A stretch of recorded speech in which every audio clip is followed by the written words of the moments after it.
മഹാരാഷ്ട്രയിലെ ചന്ദ്രപൂരിൽ MBBS പ്രവേശന ദിവസം വിദ്യാർത്ഥി ജീവനൊടുക്കി. 19-കാരനായ അനുരാഗ് അനിൽ ബോർക്കറാണ് തനിക്ക് ഡോക്ടർ ആവേണ്ട എന്ന കുറിപ്പെഴുതി വെച്ച് ജീവനൊടുക്കിയത്. നീറ്റ് UG പരീക്ഷയിൽ 99.99% അനുരാഗ് വിജയിച്ചത്. അഖില രവീന്ദ്രൻ കൂടുതൽ വിശദാംശങ്ങൾ പങ്കുവയ്ക്കും. അഖില, അതീവ ദുഃഖകരമായ ഒരു വാർത്ത വരികയാണ്. ഇത്രയധികം മാർക്കോടുകൂടി പാസ്സായ ഒരു വിദ്യാർത്ഥി പ്രവേശന ദിവസം തന്നെ എന്തിനു വേണ്ടിയാണ് ജീവനൊടുക്കിയത്? മറ്റു വിവരങ്ങൾ. സംഗീത, അതിലൊരു ചോദ്യചിഹ്നം നിലനിൽക്കുകയാണ്. എന്തിനാണ് ആ കുട്ടി ഇത്രയധികം മാർക്ക് വാങ്ങി വിജയിച്ചതിന് ശേഷം ഇങ്ങനൊരു ആത്മഹത്യക്ക് തുനിഞ്ഞത് എന്നതിൽ അന്വേഷണം നടക്കുകയാണ്. അനുരാഗ് അനിൽ ബോർക്കർ എന്ന വിദ്യാർത്ഥിയാണ് ഇപ്പോൾ ജീവനൊടുക്കിയിരിക്കുന്നത്. മഹാരാഷ്ട്രയിലെ ചന്ദ്രപൂരിലാണ് ഈ സംഭവം ഉണ്ടായിട്ടുള്ളത്.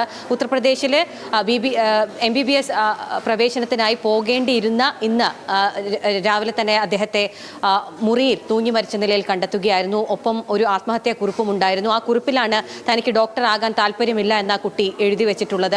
ഇതിന് പിന്നിൽ എന്താണ്, അല്ലെങ്കിൽ ഈ പ്രവേശന പരീക്ഷയ്ക്ക് ഒരുങ്ങാൻ ഈ കുട്ടിക്ക് കാരണമായത് എന്താണ് എന്നതിനെ കുറിച്ചൊന്നും വ്യക്തത വന്നിട്ടില്ല.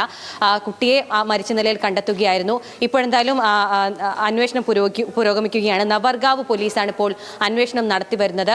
ഇതാണിപ്പോൾ ഇതിലുള്ളത്. അനുരാഗ് MBBS കോഴ്സിന് പ്രവേശന പരീക്ഷയ്ക്ക് നീറ്റിൽ 99.99% വിജയത്തോടെ, ഉന്നത വിജയത്തോടെ ജയിച്ച ഒരു വിദ്യാർത്ഥിയാണ്. ആ വിദ്യാർത്ഥിയാണ് ഇപ്പോൾ പ്രവേശനത്തിന് താല്പര്യമില്ല, MBBS ഡോക്ടറാകാൻ താല്പര്യമില്ല എന്ന് പറഞ്ഞുകൊണ്ട് ആത്മഹത്യ ചെയ്തിരിക്കുന്നത്. അത് മാത്രമല്ല, OBC വിഭാഗത്തിൽ 1475% അഖിലേന്ത്യാ റാങ്കും അദ്ദേഹത്തിനുണ്ട്. 1475 അഖിലേന്ത്യാ റാങ്കും അദ്ദേഹം കരസ്ഥമാക്കിയിട്ടുണ്ട് ഈ നീറ്റ് പരീക്ഷയിൽ. പക്ഷേ ഈ ഉന്നത വിജയമൊക്കെ കൈവരിച്ചിട്ടും കുട്ടിക്ക്, ഈ 19-കാരനാണ് ഈ അനുരാഗ് എന്ന് പറയുന്നത്, അദ്ദേഹത്തിന് പരീക്ഷയ്ക്ക് അല്ലെങ്കിൽ ഡോക്ടറാകാൻ താല്പര്യമില്ല എന്ന് കാണിച്ചുകൊണ്ടാണ് ഇപ്പോൾ ആത്മഹത്യ ചെയ്ത നിലയിൽ കണ്ടെത്തിയിട്ടുള്ളത്. ആത്മഹത്യാ കുറിപ്പിൽ പറയുന്നതും ഇക്കാര്യമാണ്. അന്വേഷണം എന്തായാലും പുരോഗമിക്കുകയാണ്. സംഗീത.